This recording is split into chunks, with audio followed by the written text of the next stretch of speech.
ഓപ്പോയുടെ Oppo A16k എന്ന പുതിയൊരു smart phone ഇപ്പം ഇന്ത്യൻ മാർക്കറ്റിൽ ലോഞ്ച് ചെയ്തിട്ടുണ്ട്. ഈ ഒരു ഫോൺ വരുന്നത് 10,500 രൂപ പ്രൈസ് റേഞ്ചിലാണ്. ഇതൊരു ഓഫ്ലൈൻ സ്മാർട്ട് ഫോണാണ്. ഓഫ്ലൈൻ മാർക്കറ്റ് വെച്ച് നോക്കുമ്പം Oppo A16k എന്ന ഫോൺ മികച്ചൊരു ഫോണാണോ, അതുപോലെ തന്നെ ഓൺലൈൻ ഫോൺസുമായിട്ട് കമ്പയർ ചെയ്യുമ്പം എന്തൊക്കെ കോംപ്രമൈസ് ആണ് ഈ ഫോണുകളിൽ വരുന്നത്, ഇതൊക്കെയാണ് ചോദ്യം.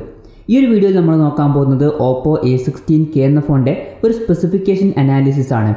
ആദ്യം നമ്മൾ ഡിസ്പ്ലേയുടെ കാര്യം നോക്കുകയാണെങ്കിൽ Oppo A16k എന്ന ഫോണിൽ 6.52 ഇഞ്ചിൻ്റെ HD+ ഡിസ്പ്ലേ ആണ് വരുന്നത്. ശ്രദ്ധിക്കേണ്ട കാര്യം, ഈ ഒരു ഫോണിൽ HD റെസൊല്യൂഷൻ മാത്രമേ കൊടുത്തിട്ടുള്ളൂ. ആദ്യം നമ്മൾ ഓഫ്ലൈൻ ഫോൺസിൻ്റെ കാര്യം മാത്രം നോക്കുകയാണെന്നുണ്ടെങ്കിൽ ഈ ഒരു പ്രൈസ് റേഞ്ചിൽ HD റെസൊല്യൂഷൻ മാത്രമേ വരുന്നു എന്നുള്ളത് ഒരു കംപ്ലൈൻ്റ് ആയിട്ട് പറയാൻ പറ്റില്ല. കാരണം ഈ ഒരു പ്രൈസ് റേഞ്ചിൽ വരുന്ന മിക്ക ഓഫ്ലൈൻ ഫോൺസിലും ഇപ്പം HD റെസൊല്യൂഷൻ മാത്രമേ വരുന്നുള്ളൂ.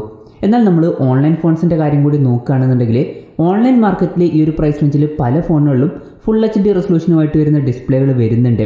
അപ്പോൾ നിങ്ങൾക്ക് ഈ ഒരു പ്രൈസ് റേഞ്ചിൽ ഫുൾ HD റെസൊല്യൂഷനുമായിട്ട് വരുന്ന ഡിസ്പ്ലേ ഉള്ള ഫോൺ വേണമെന്നുണ്ടെങ്കിൽ അതിനുള്ള ഓപ്ഷൻസും കാര്യങ്ങളൊക്കെ വരുന്നുണ്ട്.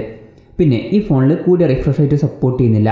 60 ഹെർട്സിൻ്റെ റിഫ്രഷ് റേറ്റുമായിട്ടാണ് ഈ ഒരു സ്മാർട്ട് ഫോൺ വരുന്നത്. അത് വലിയൊരു കംപ്ലൈൻ്റ് ആയിട്ട് പറയാൻ പറ്റില്ല. പിന്നെ ഈ ഫോണിൻ്റെ ഫ്രണ്ടിൽ വാട്ടർ ഡ്രോപ്പ് നോച്ച് ഡിസൈനിൽ വരുന്ന നോച്ച് കൊടുത്തിട്ടുണ്ട്. ഇപ്പോൾ ഈ ഒരു പ്രൈസ് റേഞ്ചിൽ നിങ്ങൾക്ക് പഞ്ചോൾ ഡിസ്പ്ലേയുമായിട്ട് വരുന്ന ഒരു ഫോൺ വേണമെന്നുണ്ടെങ്കിൽ അതിനുള്ള ഓപ്ഷൻസും കാര്യങ്ങളൊക്കെ വരുന്നുണ്ട്. ഓൺലൈൻ മാർക്കറ്റിൽ മാത്രമല്ല, ഈവൻ ഓഫ്ലൈൻ മാർക്കറ്റിലും പഞ്ചോൾ ഡിസ്പ്ലേയുമായിട്ട് വരുന്ന ഫോണുകൾ ഈ ഒരു പ്രൈസ് റേഞ്ചിൽ വരുന്നുണ്ട്. ഉദാഹരണം പറയുകയാണെന്നുണ്ടെങ്കിൽ Oppo A33 എന്ന ഫോൺ വരുന്നുണ്ട്. പിന്നെ പറയേണ്ട ഒരു കാര്യം, ആ ഒരു ഫോണിൽ 90 ഹെർട്സിൻ്റെ റിഫ്രഷ് റേറ്റ് എന്നുള്ള ഫീച്ചറും കൂടി വരുന്നുണ്ട്. പിന്നെ Oppo A16k എന്ന ഫോണിൻ്റെ പീക്ക് ബ്രൈറ്റ്നസ് വരുന്നത് 480 നിറ്റ്സ് ആണ്. ഈ ഒരു ഫോണിൻ്റെ ഫ്രണ്ടിൽ ഗൊറില്ല ഗ്ലാസ് 3യുടെ പ്രൊട്ടക്ഷൻ കൊടുത്തിട്ടുണ്ട്. അപ്പോൾ ഡിസ്പ്ലേ ഫീച്ചേഴ്സ് നമ്മൾ മൊത്തത്തിൽ നോക്കുകയാണെന്നുണ്ടെങ്കിൽ ഓഫ്ലൈൻ ഫോൺ ആണെന്നുള്ള കാര്യം കൺസിഡർ ചെയ്യുമ്പം തരക്കേടില്ലാത്ത ഡിസ്പ്ലേ ഫീച്ചേഴ്സും കാര്യങ്ങളൊക്കെ ഈ ഫോണിൽ കൊടുത്തിട്ടുണ്ട്. എന്ന് വിചാരിച്ചിട്ട് ബെസ്റ്റ് എന്ന് പറയാൻ പറ്റില്ല. കാരണം ഈ ഒരു പ്രൈസ് റേഞ്ചിൽ Oppo A33 പോലുള്ള ഫോണുകളൊക്കെ വരുന്നുണ്ട്. അതിലാണെങ്കിൽ പഞ്ചോൾ ഡിസൈനും അതുപോലെ തന്നെ കൂടിയ റിഫ്രഷ് റേറ്റ് എന്നുള്ള ഫീച്ചറൊക്കെ വരുന്നുണ്ട്. ഇനി ഓൺലൈൻ ഫോൺസിൻ്റെ കാര്യം പറയുകയാണെങ്കിൽ ഈ ഒരു പ്രൈസ് റേഞ്ചിൽ ഫുൾ HD റെസൊല്യൂഷനുമായിട്ട് വരുന്ന പഞ്ചോൾ ഡിസ്പ്ലേ ഉള്ള ഫോണുകളൊക്കെ വരുന്നുണ്ട്. പിന്നെ Oppo A16k എന്ന ഫോണിൻ്റെ എടുത്തു പറയേണ്ട ഒരു നെഗറ്റീവായിട്ട് വരുന്നത് ഇതിൽ ഫിംഗർ പ്രിൻറ്റ് സെൻസർ കൊടുത്തിട്ടില്ല. 10,500 രൂപ പ്രൈസ് റേഞ്ചിൽ വരുന്ന ഒരു ഫോണിലൊക്കെ നമ്മൾ മിനിമം എക്സ്പെക്ട് ചെയ്യുന്നൊരു കാര്യമാണ് ഫിംഗർ പ്രിൻറ്റ് സെൻസർ. അതിനിപ്പം ഓഫ്ലൈൻ ഫോണായാലും. എന്നാൽ ഈ ഒരു ഫോണിൽ ഫിംഗർ പ്രിൻറ്റ് സെൻസർ കൊടുത്തിട്ടില്ല. അപ്പോൾ അത് കുറച്ച് ഡിസപ്പോയിൻറ്റിംഗ് ആയിട്ടുള്ള കാര്യമാണ്. പിന്നെ നമ്മൾ നേരത്തെ പറഞ്ഞിട്ടുള്ള Oppo A33 എന്നുള്ള ഫോണിൽ ഫിംഗർ പ്രിൻറ്റ് സെൻസറൊക്കെ കൊടുത്തിട്ടുണ്ട്. പിന്നെ Oppo A16k എന്ന ഫോണിൻ്റെ വെയിറ്റ് വരുന്നത് ഏകദേശം 175 ഗ്രാമാണ്. അപ്പോൾ അത്യാവശ്യം വെയിറ്റ് കുറഞ്ഞൊരു ഫോണാണ് Oppo A16k എന്ന ഫോണ്.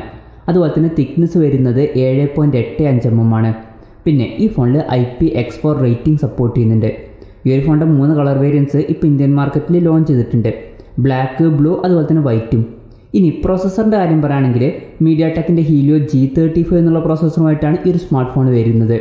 10,500 രൂപ പ്രൈസ് റേഞ്ചിൽ ഇത് ബെസ്റ്റ് ആയിട്ടുള്ള പ്രോസസ്സറാണോ എന്ന് ചോദിച്ചാൽ ഒരിക്കലും ഇത് ബെസ്റ്റ് എന്ന് പറയാൻ പറ്റില്ല. ഈ ഒരു പ്രൈസ് റേഞ്ചിലൊക്കെ ഇതിനേക്കാൾ ബെറ്റർ ആയിട്ടുള്ള മീഡിയാടെക്കിൻ്റെ HELIO G85 പോലുള്ള പ്രോസസ്സറുമായിട്ട് വരുന്ന ഫോണുകളൊക്കെ വരുന്നുണ്ട്. പക്ഷെ അതൊക്കെ കൂടുതലും ഓൺലൈൻ ഫോൺസിലാണ് കാണുന്നത്. ഇനി ഓഫ്ലൈൻ ഫോൺസിൻ്റെ കാര്യം മാത്രം നമ്മൾ നോക്കുകയാണെന്നുണ്ടെങ്കിൽ ഈ ഒരു പ്രൈസ് റേഞ്ചിൽ ഇത് തരക്കേടില്ലാത്ത ഒരു പ്രോസസ്സറാണ്. പിന്നെ നമ്മൾ നേരത്തെ Oppo A33 എന്നുള്ള ഫോണിനെ പറ്റി പറഞ്ഞിരുന്നു. അതിൽ സ്നാപ്ഡ്രാഗൺ 460 എന്ന പ്രോസസ്സറാണ് വരുന്നത്. കമ്പാരിറ്റീവ്ലി അതാണ് കുറച്ചും കൂടി ബെറ്റർ ആയിട്ടുള്ളൊരു പ്രോസസ്സർ. പിന്നെ ഈ ഒരു പ്രോസസ്സറിൽ 5G സപ്പോർട്ട് ചെയ്യുന്നില്ല, മാക്സിമം 4G സപ്പോർട്ടാണ് വരുന്നത്. ഈ ഒരു ഫോണിൽ 3 GB റാമാണ് വരുന്നത്. അതുപോലെ തന്നെ 32 GB ഇൻറ്റേർണലും കൊടുത്തിട്ടുണ്ട്. LPDDR4Xൻ്റെ റാമാണ് ഈ ഫോണിൽ ഉപയോഗിച്ചിരിക്കുന്നത്. eMMC 5.1 സ്റ്റോറേജ് ടൈപ്പാണ് ഇതിൽ വരുന്നത്. മെമ്മറി എക്സ്പാൻഡ് ചെയ്യണമെന്നുണ്ടെങ്കിൽ ഈ ഫോണിൽ മെമ്മറി കാർഡ് സ്ലോട്ട് കൊടുത്തിട്ടുണ്ട്. പിന്നെ ഫോൺ പെട്ടെന്ന് ഹീറ്റാതിരിക്കാൻ വേണ്ടിയിട്ട് ഗ്രാഫൈറ്റ് ഷീറ്റൊക്കെ ഈ ഫോണിൽ കൊടുത്തിട്ടുണ്ട്. ഈ ഒരു ഫോണിൽ 3.5 mm ഓഡിയോ ജാക്ക് വരുന്നുണ്ട്. പിന്നെ ആൻഡ്രോയിഡ് 11 ബേസ് ആയിട്ടുള്ള കളർ വോയ്സ് സോഫ്റ്റ്വെയറുമായിട്ടാണ് ഈ ഒരു സ്മാർട്ട് ഫോൺ വരുന്നത്. ക്യാമറയുടെ കാര്യം പറയുകയാണെങ്കിൽ ഫോണിൻ്റെ പിന്നിൽ സിംഗിൾ ക്യാമറ സെൻസറേ കൊടുത്തിട്ടുള്ളൂ.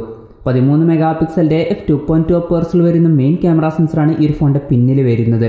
വേറെ സെൻസേഴ്സൊന്നും വരുന്നില്ല. പിന്നെ ഈ ഒരു ഫോണിൽ വേറെ സെൻസേഴ്സൊന്നും കൊടുക്കാത്തത് ഒരു കംപ്ലൈൻ്റ് ആയിട്ട് ഞാൻ പറയില്ല. കാരണം സാധാരണ ഈ ഒരു പ്രൈസ് റേഞ്ചിൽ വേറെ സെൻസേഴ്സ് 2 മെഗാപിക്സൽ സെൻസേഴ്സാണ് ആവാറ്. 2 മെഗാപിക്സൽ സെൻസേഴ്സിനോട് വലിയ യൂസൊന്നുമില്ല.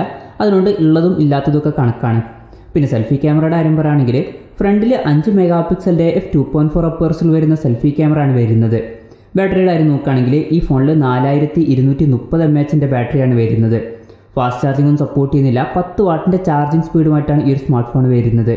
ഇപ്പോൾ ഓഫ്ലൈൻ മാർക്കറ്റ് മാത്രം നമ്മൾ നോക്കുകയാണെന്നുണ്ടെങ്കിൽ ഫാസ്റ്റ് ചാർജിങ് സപ്പോർട്ട് ചെയ്യാത്തത് വലിയൊരു കംപ്ലൈൻ്റ് ആയിട്ട് നമുക്ക് പറയാൻ പറ്റില്ല. കാരണം ഈ ഒരു പ്രൈസ് റേഞ്ചിൽ മിക്ക ഓഫ്ലൈൻ ഫോൺസിലും ഫാസ്റ്റ് ചാർജിങ്ങും സപ്പോർട്ട് ചെയ്യുന്നില്ല. പക്ഷേ ശ്രദ്ധിക്കേണ്ട വേറൊരു കാര്യമുണ്ട്. നമ്മൾ ഇതുവരെ Oppo A33 എന്നുള്ള ഫോണിനെ പറ്റി പറഞ്ഞിരുന്നു. അതൊരു ഓഫ്ലൈൻ ഫോണാണ്. ആ ഒരു ഫോണിൽ 18 വാട്ടിൻ്റെ ഫാസ്റ്റ് ചാർജിങ് സപ്പോർട്ട് ചെയ്യുന്നുണ്ട്. ആ ഒരു ഫോണും ഏകദേശം ഇതേ ഒരു പ്രൈസ് റേഞ്ചിലാണ് വരുന്നത്. അപ്പോൾ നിങ്ങൾക്ക് ഫാസ്റ്റ് ചാർജിങ് സപ്പോർട്ടുള്ള ഫോണുകൾ ഓഫ്ലൈൻ മാർക്കറ്റിലും വേണമെന്നുണ്ടെങ്കിൽ ഓപ്ഷൻസ് കാര്യങ്ങളൊക്കെ വരുന്നുണ്ട്. പിന്നെ ഓൺലൈൻ ഫോൺസിൻ്റെ കാര്യം നോക്കുകയാണെന്നുണ്ടെങ്കിൽ ഓൺലൈൻ മാർക്കറ്റിൽ ഈ ഒരു പ്രൈസ് റേഞ്ചിൽ പല ഫോണുകളിലും 18 വാട്ടിൻ്റെ ഫാസ്റ്റ് ചാർജിങ് സപ്പോർട്ടും കാര്യങ്ങളൊക്കെ വരുന്നുണ്ട്. പിന്നെ ഈ ഫോണിൽ മൈക്രോ USB ചാർജിംഗ് പോർട്ടാണ് ഉപയോഗിച്ചിരിക്കുന്നത്. വിലയുടെ കാര്യം പറയുകയാണെങ്കിൽ ഈ ഫോണിൻ്റെ വില വരുന്നത് 10,490 രൂപയാണ്. പിന്നെ നമ്മൾ പലപ്പോഴായിട്ട് പറഞ്ഞു ഇതൊരു ഓഫ്ലൈൻ ഫോണാണ്. അതായത് പുറത്ത് ഷോപ്പുകളിലും ഓൺലൈൻ ഷോപ്പിംഗ് സൈറ്റുകളിലും ഈ ഒരു ഫോൺ നമുക്ക് ലഭിക്കുന്നതായിരിക്കും. എന്തായാലും നമ്മൾ ഓവറോൾ നോക്കുകയാണെന്നുണ്ടെങ്കിൽ ഇപ്പം ഓൺലൈൻ ഫോൺസും കൂടി നമ്മൾ കൺസിഡർ ചെയ്യുകയാണെന്നുണ്ടെങ്കിൽ ഈ ഒരു പ്രൈസ് റേഞ്ചിൽ ഇതിനേക്കാളൊക്കെ ബെറ്റർ ആയിട്ടുള്ള ഫീച്ചേഴ്സുമായിട്ട് വരുന്ന ഫോണുകളൊക്കെ വരുന്നുണ്ട്.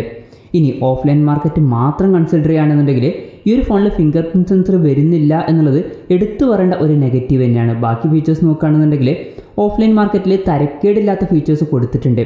എന്ന് വിചാരിച്ചിട്ട് ബെസ്റ്റ് ആണെന്ന് പറയാൻ പറ്റുമെന്ന് വെച്ചാൽ ഒരിക്കലുമില്ല. കാരണം ഇതേ പ്രൈസ് റേഞ്ചിൽ Oppo A33 പോലുള്ള ഫോണുകളൊക്കെ വരുന്നുണ്ട്. ആ ഒരു ഫോണിലാണെങ്കിൽ ഇതിനേക്കാൾ ബെറ്റർ ആയിട്ടുള്ള ഡിസ്പ്ലേ വരുന്നുണ്ട്.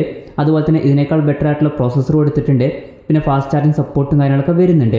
അപ്പം ഓഫ്ലൈൻ മാർക്കറ്റിൽ തന്നെ ഈ ഒരു ഫോണിനേക്കാളും ബെറ്റർ ആയിട്ടുള്ള ഫീച്ചേഴ്സുമായിട്ട് വരുന്ന ഫോണുകൾ ഈ ഒരു പ്രൈസ് റേഞ്ചിൽ വരുന്നുണ്ട്. അപ്പം ഇത് ഒരിക്കലും ഈ ഒരു പ്രൈസ് റേഞ്ചിൽ ബെസ്റ്റ് ആയിട്ടുള്ള ഫോണാണ് എന്നൊന്നും പറയാൻ പറ്റില്ല. എന്തായാലും Oppo A16k എന്ന ഫോണിനെ പറ്റിയിട്ടുള്ള നിങ്ങളുടെ അഭിപ്രായം ജസ്റ്റ് ഒന്ന് കമൻറ്റ് ചെയ്യുക.